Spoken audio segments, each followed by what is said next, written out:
Gun owner McCloskey, Squad Dem can't intimidate us over governor's pardon. St. Louis attorney who defended home from BLM talks about Cori Bush and his U.S. Senate campaign.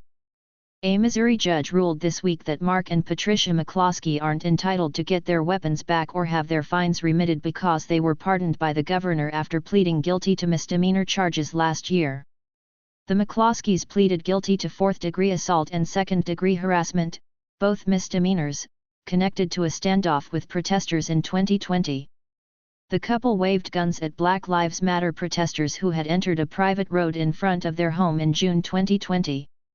Mark McCloskey brought a lawsuit last year in which he alleged the couple was entitled to the Colt AR-15 rifle and a Brico .380 caliber they were forced to surrender after their plea deal and the roughly $2,750 they were ordered to pay.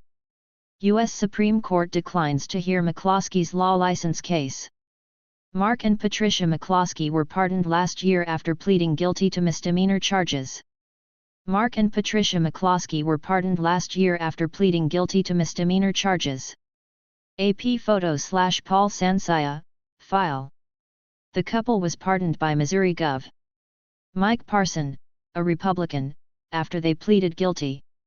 Circuit Judge Joan Moriarty ruled Wednesday that the pardon had no bearing on the plea agreement. Armed homeowners Mark T. and Patricia N. McCloskey stand in front their house as they confront protesters marching to St. Louis Mayor Lyda Krewson's house on June 28, 2020. Armed homeowners Mark T. and Patricia N. McCloskey stand in front their house as they confront protesters marching to St. Louis Mayor Lyda Krewson's house on June 28, 2020. Lori Scriven /St. Louis Post-Dispatch/Tribune News Service via Getty Images. Mark McCloskey cites governor's pardon in lawsuit to get guns back. Plaintiff and his wife are required to follow through with their end of the bargain, she wrote. The McCloskeys were originally indicted on felony weapons charges. They have said they felt threatened by the protesters.